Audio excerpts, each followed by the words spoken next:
क्या हुआ? परचम बचाते हुए आपको चोट लग गई? परचम हमारी जिंदगी से कीमती है, हमारी जिंदगी परचम से कीमती नहीं है।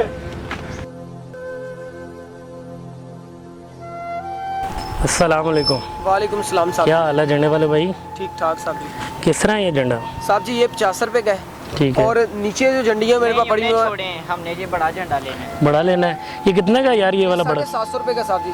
750 का? बड़ा झंडा साहब जी। यार 750 बहुत ज़्यादा मांग रहे हो, कपड़े का तो बना हुआ है ये। साहब जी क्या कहा? मैंने बोला कपड़े का बना हुआ है कपड़े ये। का बना हुआ है। आपको पता है परचम कौमों की शिनाख्त होता है, और इस परचम की अहमियत पूछनी है तो उस बेटे से पूछो जिसका बाप सरहदों की हिफाजत करता हुआ जान की बाजी हार जाता है और शहीद हो जाता है।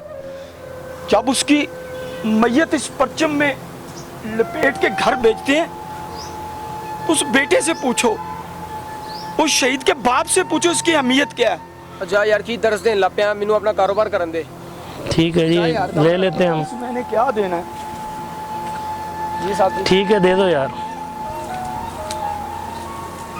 देखिए साहब जी कितना बड़ा झंडा है। ठीक है, ले लो, ले लो। साहब जी खुले नहीं है। ठीक है, रख लो, कोई बात नहीं। साहब जी बहुत शुक्रिया, बड़ी मेहरबानी साहब जी। ओके जी, अल्लाह। बहुत मेहरबानी। अस्सलाम वालेकुम साहब जी। वालेकुम सलाम।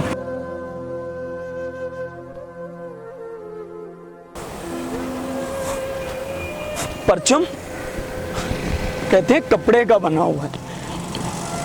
परचम कौमों की शान होती है, परचम कौमों की पहचान होती है। अगर आप अपने परचम की इज्जत नहीं करोगे तो दुनिया आपकी इज्जत कैसे करेगी? आज़ादी की कदर करें, और जंगों में यही परचम जब तक सर बुलंद रहता है, ऊंचा रहता, तो उस वक्त तक पता चलता है कि फौज का मोराल बुलंद है, फौज हिम्मत में है। हमने इस परचम को बुलंद रखना है।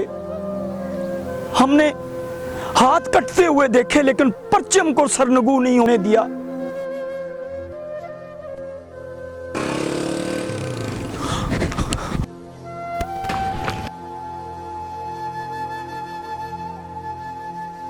क्या हुआ? परचम बचाते हुए आपको चोट लग गई?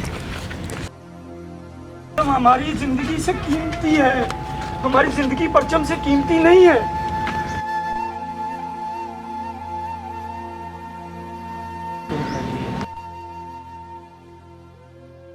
तो बहुत ज्यादा जख्मी हो गए हैं। ये परचम हमारी जिंदगी से ज्यादा कीमती है, ये हमारी सलामती की निशानी है।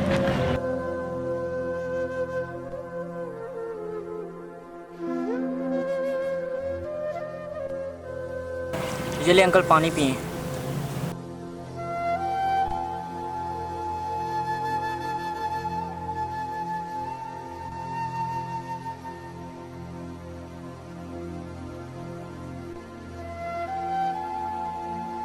आपको तो काफ़ी चोटें लगी हैं, आपको हॉस्पिटल ले चलें? चोटें तो 1947 में भी लगी थी, जब हम इस मुल्क के हसूल के लिए लाखों जानों के नजराने पेश कर रहे थे। बेशुमार माओं के सामने उनके बच्चे नेज़ों और भालों में परो दिए गए, और बेशुमार बहनों के भाई उनकी आंखों के सामने ज़िबा कर दिए गए। चोटें तो उस वक्त भी लगी थी, लेकिन ये परचम हमें उस दिन की ना सिर्फ याद दिलाता है, बल्कि ये हमारे मुल्क की पहचान भी है। बेशुमार बूढ़े वालिदैन ने अपनी नौजवान बच्चियों की इस्मतें बचाने के लिए उन्हें अंधे कुओं में धक्के दे दिए। सुहागनों के सुहाग उनकी आंखों के सामने ज़िबा कर दिए। हमने इस मुल्क की बहुत कीमत अदा की है, हमने इस मुल्क की बहुत कीमत अदा की है। और ये आप कहते हैं परचम को बचाते हुए, जहाँ पे एक ट्रेन आती थी उसमें सिर्फ लाशें होती थी, ज़िबा कर दिए होते थे। माओं के लखते जिगर, बुजुर्गों के सहारे सब गाजर मूली की तरह कट रहे थे। वो लोग, वो सिख, वो हिंदू जो बचपन में हमारे साथ खेलते खेलते बड़े हो गए थे, वही हमें ढूंढ ढूंढ के कत्ल कर रहे थे। और हम कत्ल हो रहे थे, हम शहीद हो रहे थे एक आज़ाद मुल्क के लिए।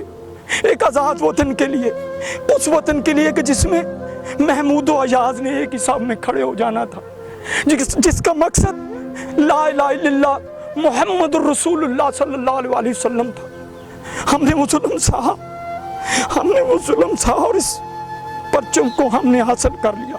और ये परचम इंशाअल्लाह सारी ज़िंदगी क़यामत तक सरबुलंद रहेगा।